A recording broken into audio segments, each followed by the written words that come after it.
Bismillahirrahmanirrahim. Assalamualaikum warahmatullahi wabarakatuh. Apa kabar semua pada hari ini? Insyaallah semuanya sehat ya. Insyaallah semua dalam lindungan Allah Subhanahu wa taala. Amin. Baik ya, untuk mengawali pembelajaran kita sama-sama buka dengan melafazkan basmalah, lanjutkan dengan berdoa. Jika berdoa, tangan diangkat, kepala ditundukkan, baca doa belajar. Rabbi zidni ilman warzuqni fahman. Rabbi shrahli sadri wa yassirli amri wahlul 'uqdatam min lisani yafqahu qawli. Diberi kemudahan dalam pekerjaan. Allahumma la sahla illa ma ja'altahu sahla wa anta taj'alul hazna idza syi'ta sahla. Syukur pada Allah. Alhamdulillahirabbil alamin. Baik ya, melalui video singkat ini Ustaz mengirimkan materi terkait pelajaran SKI nya untuk pembelajaran yang ketiga ya, tentang Sunan Giri. Sebelumnya kita sudah belajar tentang Maulana Malik Ibrahim dan Sunan Ampel. Kita masuk pada peta konsep ya, dari Sunan Giri. Ini terbagi atas dua, yakni biografi dari Sunan Giri, di mana terkait tentang silsilah masa kecil dari Sunan Giri sampai dengan pendidikan. Kemudian ada peran Sunan Giri ya dalam mengembangkan Islam di Indonesia. Ya, ini ada kepemimpinan, kemudian juga masih ada pendidikan sampai dengan seni dan budaya. Kita masuk pada biografi singkat Sunan Giri ya. Jadi Sunan Giri ini nama aslinya adalah Raden Paku. Beliau lahir pada tahun 1442 Masehi. Ayahnya bernama Syekh Maulana Ishaq ya, putra dari Syekh Jumadil Kubro. Silsilah tersambung dengan Rasulullah ya. Jadi masih tersambung dengan silsilah Rasul melalui jalur Husain ya, yakni putra dari Sayyidah Fatimah radhiyallahu anha. Sedangkan ibunya Dewi Sekardadu adalah merupakan anak dari Raja Blambangan, Bri Wirahbumi putra Maharaja dari Hayamuruk, penguasa Majapahit pada tahun 1350 sampai 1389 Masehi. Masa kecil dari Sunan Giri ini diasuh oleh seorang saudagar kaya di Gresik ya, yang bernama Nyi Ageng Pinatih.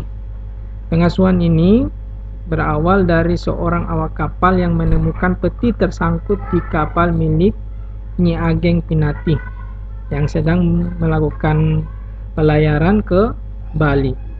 Ternyata dalam peti tersebut berisi bayi ya, dan bayi tersebut kemudian diserahkan kepada pemilik kapal.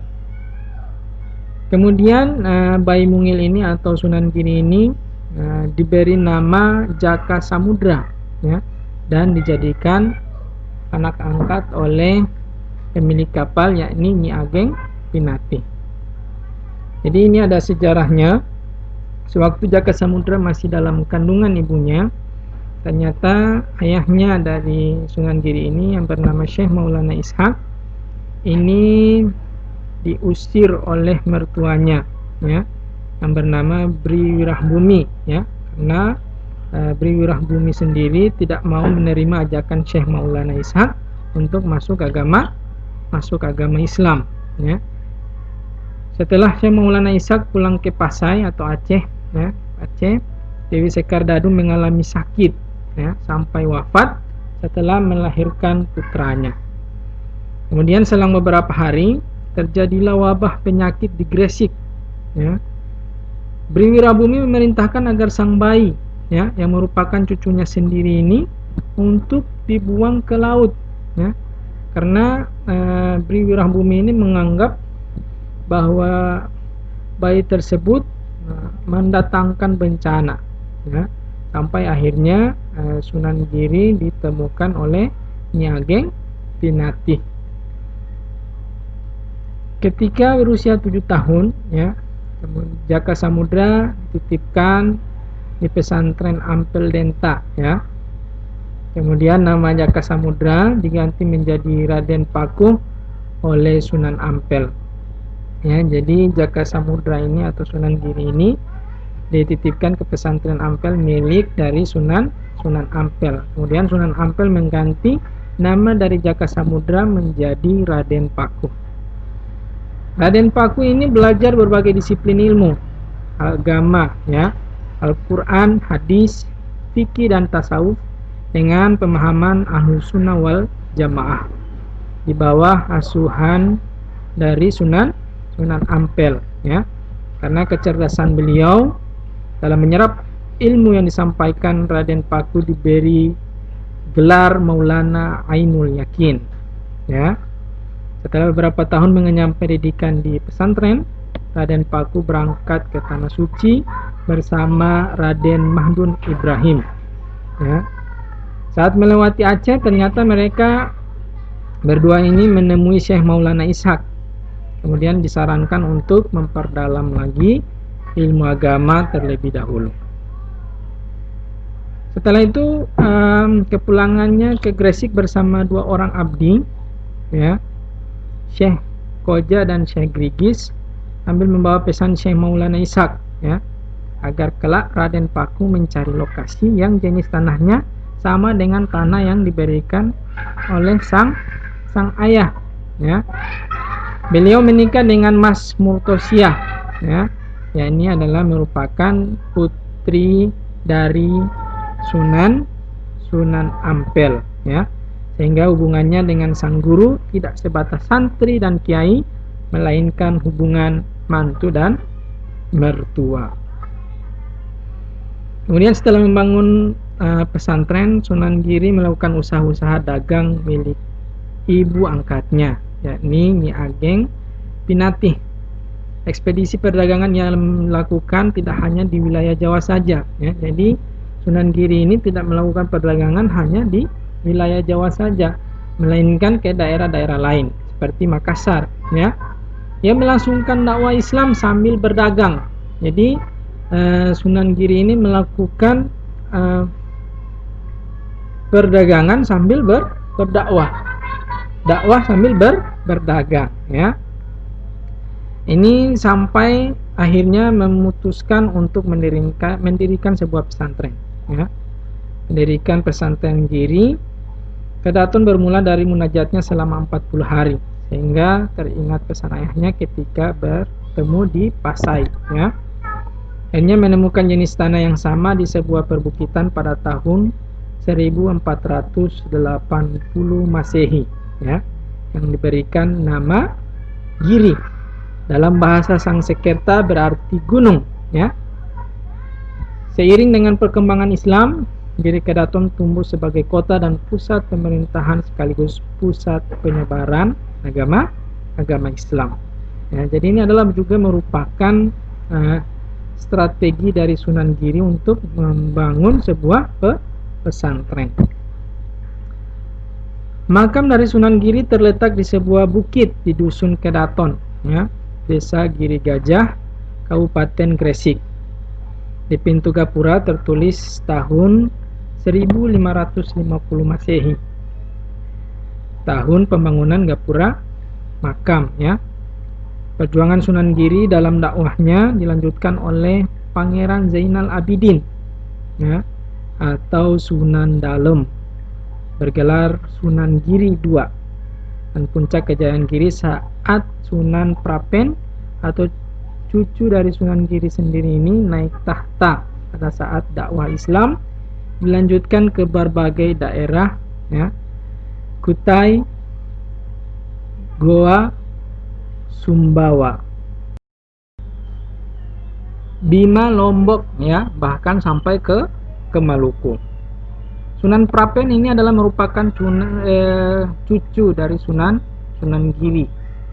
Beliau melanjutkan perjuangan dakwah kakeknya ini menyebarkan Islam ke wilayah Lombok. Ini pada abad ke-16. Sunan Giri wafat pada awal abad ke-16. Kemudian dimakamkan di sebuah bukit di Dusun Kedaton, Desa Giri Gajah, Kecamatan Kebomas, Kabupaten Gresik. Kita masuk pada peran Sunan Giri dalam perkembangan Islam di Indonesia, ya. Jadi Sunan Giri ini juga termasuk salah seorang, ya, yang sangat berperan penting dalam mengembangkan dakwah, ya, khususnya Islam di wilayah Indonesia. Yang pertama adalah beliau berperan sebagai pemimpin agama dan penguasa wilayah Giri. Jadi Sunan Giri ini adalah merupakan seorang pemimpin, ya, pemimpin agama, bahkan sekalipun sebagai penguasa di wilayah Giri, ya. Usaha dakwah yang beliau lakukan ini lebih meluas dan leluasa karena memegang kedudukan sebuah pemimpin sebagai bagian dari Dewan Wali Songo. Sunan Giri bertugas membuat tatanan pemerintahan di Jawa.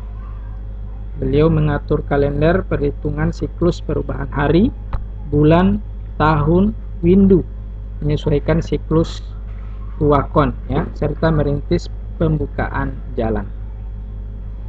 Kemudian yang kedua, peran beliau adalah mengambil alih fungsi dukuh menjadi pesantren. Apa yang dimaksud dengan dukuh? Dukuh ini adalah merupakan salah satu lembaga pendidikan Siwa Buddha, ya, yang disebut Mandala Asrama, ya. Kemudian oleh Sunan Giri ini dukuh tersebut diubah menjadi sebuah pesantren. Pada masa Majapahit, dukuh dijadikan sebagai tempat, ya, pertapaan untuk mendidik calon pendeta. Lalu kemudian oleh para wali songo, dukuh diformat, ya, menjadi pesantren. Dan peserta didik yang belajar disebut santri, ya. Jadi ini adalah peran yang kedua oleh Sunan Giri. Kemudian peran yang ketiga adalah mengembangkan sistem pendidikan terbuka bagi masyarakat umum, ya. Jadi sistem pendidikan yang dilakukan oleh Sunan Giri ini bukan hanya masyarakat khusus yang ada di Gresik, ya, tapi untuk masyarakat umum. Sunan Giri tak hanya mengembangkan sistem pesantren yang diikuti santri-santrinya dari berbagai daerah, melainkan beliau mengembangkan pendidikan masyarakat secara terbuka dengan menciptakan permainan anak-anak, ya. Contohnya misalnya jelungan, jamuran, gendi-gerit, ya. Ini adalah merupakan permainan dari anak-anak yang diprakarsai oleh Sunan Giri.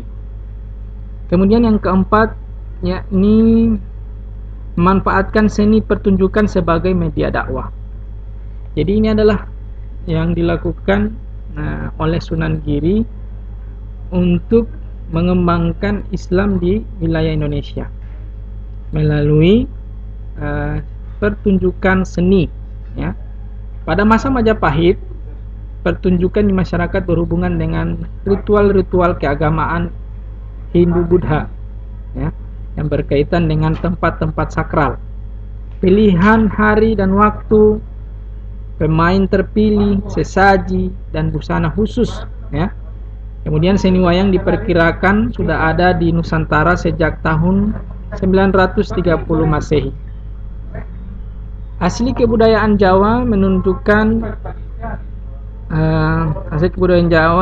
pertunjukan wayang merupakan pertunjukan ritual yang berasal dari cerita Ramayana dan Mahabharata. Jadi ternyata ini pada masa Majapahit, ya. Pagelarannya dikaitkan dengan upacara spiritual agar terhindar dari bencana-bencana bersifat gaib, ya.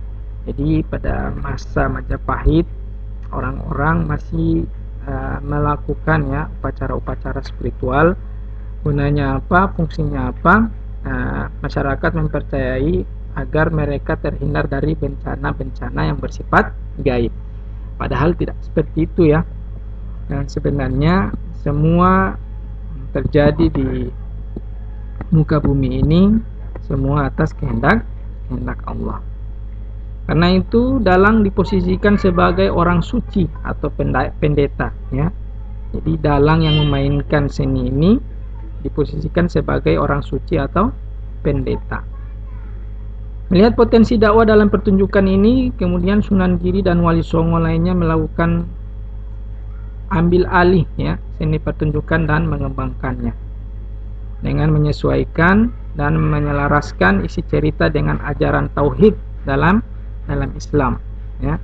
Jadi Sunan Giri dan Wali Songo lainnya ini terinspirasi dari pertunjukan-pertunjukan yang sebelumnya dilakukan oleh para pendeta, seperti menggelar pertunjukan wayang atau krucil, ya, dengan pedoman cerita menak, mengisahkan kepahlawanan Hamzah paman Nabi Muhammad SAW.